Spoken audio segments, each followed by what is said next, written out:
And what they do is, upon entering the business, they immediately suss out who the important people are, who the unimportant people are, who can help them, who can't help them. And what they'll do is they'll foster these relationships. So with the high above, the people in the upper echelons of the corporation, they'll establish these friendships. So they get along really well with them. Those are the patrons. Then the people that can't do anything for them, they just ignore. Or they can be pawns if they are useful. So a psychopath may be friendly with someone he views as a pawn, someone he can use just to help in his ascent to the top of the corporation. What he'll do is he'll use their work, he'll have them make excuses for them, and he'll also use them in what Babiet calls, I can't remember the term he uses it, but psychopaths will basically create conflicts within the environment. They'll set people against each other, and then they set it up in such a way that they are the ones that benefit from these conflicts. And when you expand that into a geopolitical environment, you can see that this is exactly what a false flag operation is. It's setting up these rivalries, setting up these conflicts that benefit a hidden group.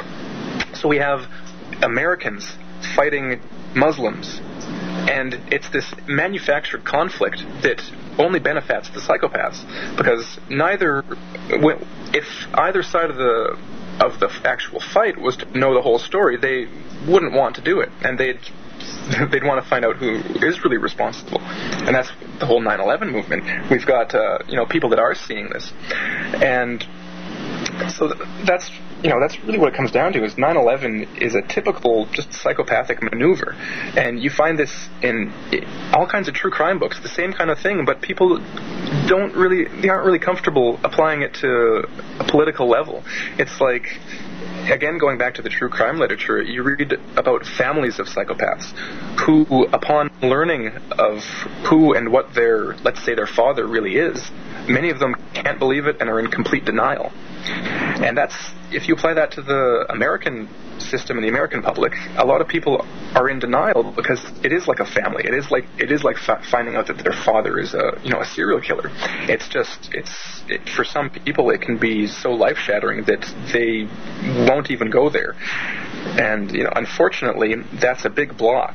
And this block is what makes it so unbelievable. And like you said, hopefully, for people that read Ponerology, that read the books on psychopathy, like Snakes in Suits, it creates a framework from which these things are more understandable and not so unbelievable.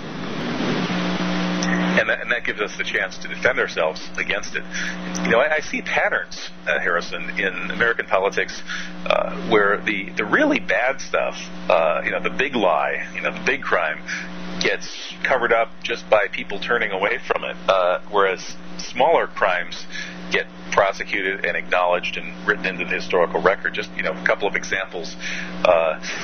Watergate, of course, the break-in to Democratic headquarters. I mean, that's what people think of when they think of Watergate. Is just this break-in to try and get political dirt or something, which is really pretty minor compared to other stuff that's gone on. The murder of the Kennedys, Martin Luther King, and so on.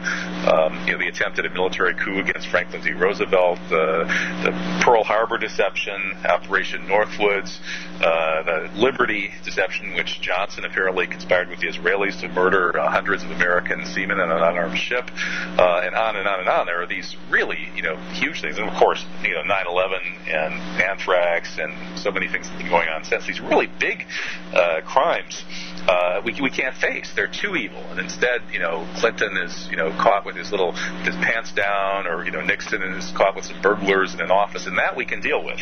And maybe when people read Ponerology, they'll be able to stretch their minds enough to deal with some of these larger crimes, which really need to be acknowledged if they're going to be prosecuted and corrected. Well, I want to make another point about the relationship of all this, these big crimes, and on the topic of torture. The whole torture scandal is another typical psychopathic maneuver, and it's straight out of the totalitarian handbook. The idea of creating this outside enemy. First of all, that's right out of 1984. Orwell could see that the government was the one setting up the resistance bombings, and And, well, I just find it somewhat annoying that people that cite Orwell can't see this happening in ordinary, like, real life.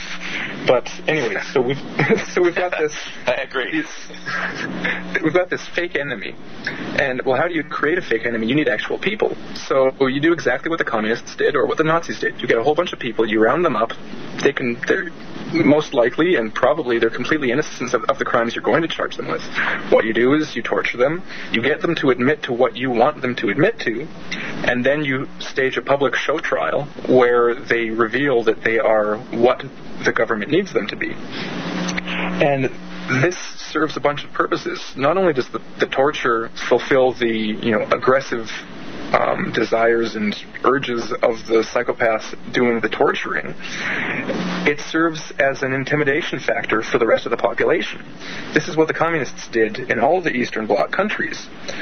People were afraid, and the government knew it. The government, the secret service agent, or the secret intelligence agencies, secret police, would torture people, and the people knew about it.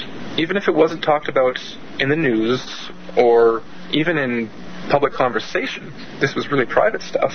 People knew, and they were terrified. And that's the purpose of this. One of the purposes of this whole torture scandal is that this is showing that, well, this is what you do when you're a terrorist. This is what we do to you when you're a terrorist. And who's a terrorist? Well, that definition is expanding more and more every day, so that people who merely dissent, people who don't agree with these policies, can and will be labeled terrorists. And this is basically saying, well, this is what we're going to do to you. And it's a lesson. It's a lesson to the herd. Stay in line. Well, some members of the human herd aren't really willing to put up with this forever, and I'm certainly one of them, and I hope you are too. We'll be back in a bit. This is Kevin Barrett talking to Harrison Koehli of Red Pill Press about Ponerology, the science of psychopaths in power. The military, the CIA, and organized crime. Who are these people that do this sort of thing? That's what we're talking about right now with Harrison Koehli of Red Pill Press. Harrison is a specialist in political ponerology, the science of evil for political purposes, which is the applied psychology or psychopathy of psychopaths in power. Hot new topic. I wrote about it in a very popular essay called Twilight of the Psychopaths, which I hope to turn into a book, and I will be picking Harrison's brains as I expand that book.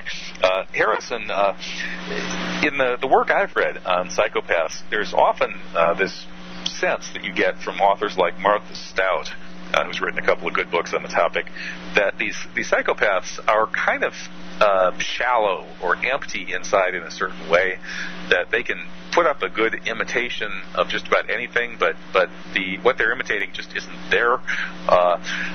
She says that you can't imagine a psychopath really actually understanding great poetry or even okay poetry.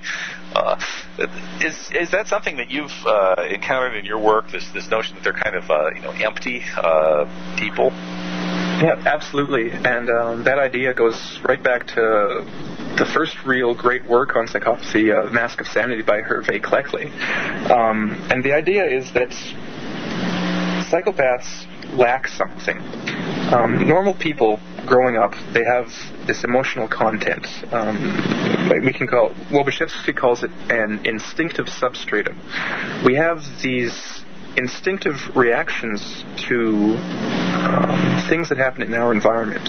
These are emotional reactions. Growing up, we learn empathy. We learn to feel another's pain. And these things become just totally natural. So that things that seem to us self-evident really aren't to a psychopath. And that's, again, where confusion comes into the picture here.